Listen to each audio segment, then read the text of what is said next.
Our economy faces many obstacles in fostering small business growth, but one of the forgotten challenges has been the economic effects of our broken immigration system. Whether it is a visa system that doesn't meet industry needs or a verification system that is unworkable, the failures of our current immigration policies are weighing down our nation's 26 million small businesses. As we will hear today, immigration plays an enormous role in providing that necessary workforce. U.S. small business owners are responsible for employing many of the million immigrants to fill their workforce needs.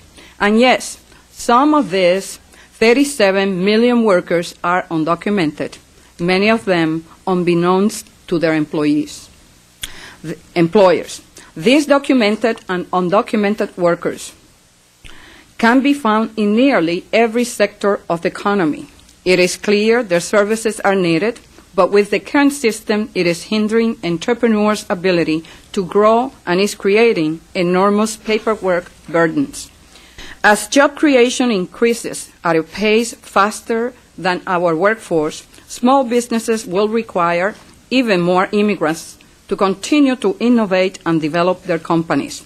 In the coming decades, workers' shortages are expected to grow across the economy and impact sectors that are vital to the health of our society.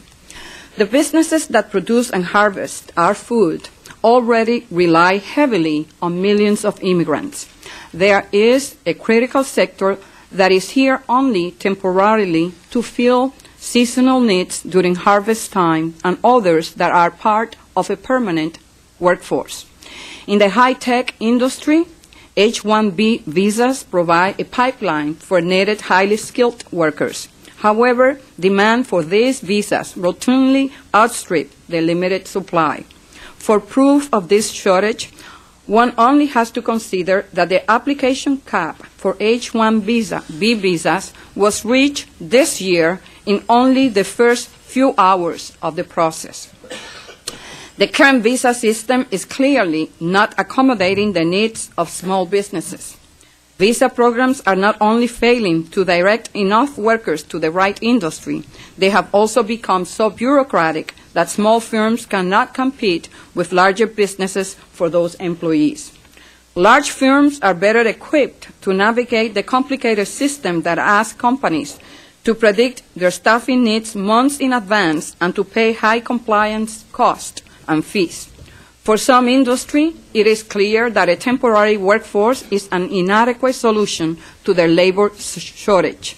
Those sectors, such as the construction and health sectors, that need additional permanent workers to be successful must also be part of the discussion. Small construction companies rely heavily on immigrant labor to meet the demand for their services, but the industry still faces an inadequate labor supply. Although entrepreneurs share national concerns about the weaknesses of our immigration system, they cannot be its primary policing mechanism. Small businesses don't have the resources, the technology, and frankly, the responsibility to be that first line of defense. Instead, we need a sensible employment verification system. It must not place an undue regulatory or financial burden on them, nor can it create so much uncertainty that small firms will choose not to participate and therefore not expand. Unfortunately, under this broken system, many small companies know they are up against competitors who are breaking the rules. As the broader immigration debate continues, small businesses must have a seat at the table because they face unique workforce challenges and make enormous contributions to the economy. Small companies need reforms to take into account the rate at which they're growing and will address their need for short and long-term employees. Entrepreneurs are ready to work with a fair and accessible system. I look forward to hearing from the witnesses before us today about what can we do as the debate over comprehensive immigration reform moves forward. We must ensure that willing workers are matched with employers who need them to expand their businesses, develop their communities, and create even more jobs. I thank all the witnesses for taking time to be here today, and I yield to Mr. Chabot for his opening statement. Thank you, Madam Chair, and thank you for holding this important hearing on immigration policies and their impact on small business. And thanks to our witnesses, both on the first and second panels who have joined us or will be here later. I'm eager to hear their thoughts and, like my colleagues, very much appreciate their taking the time from their schedules to be here this morning. America has an honored tradition of being a melting pot, welcoming immigrants from around the world who have come to America in search of a better life. Legal immigrants, through their hard work and ingenuity, have made important contributions to our nation. However, there is a significant difference between legal and illegal immigration, which is too often overlooked.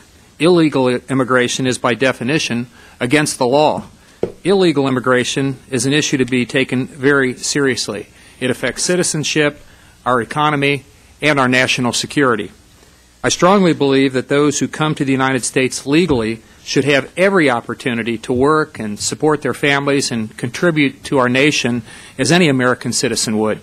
However, those who enter illegally and bypass those who have played by the rules and waited their turn should not be afforded the same opportunities as those who follow the law. It is also important to ensure that those immigrants who arrive here legally on a temporary basis return to their home countries when their visas expire. America remains the land of opportunity. Just as immigrants through the last 3 centuries were willing to give up the lives they knew for promises of a better life, there remain many who dream of being able to call America home. Those who choose to take the legal avenues to come here should, of course, be welcomed here to live and work. Those who choose to do so illegally should forfeit that opportunity.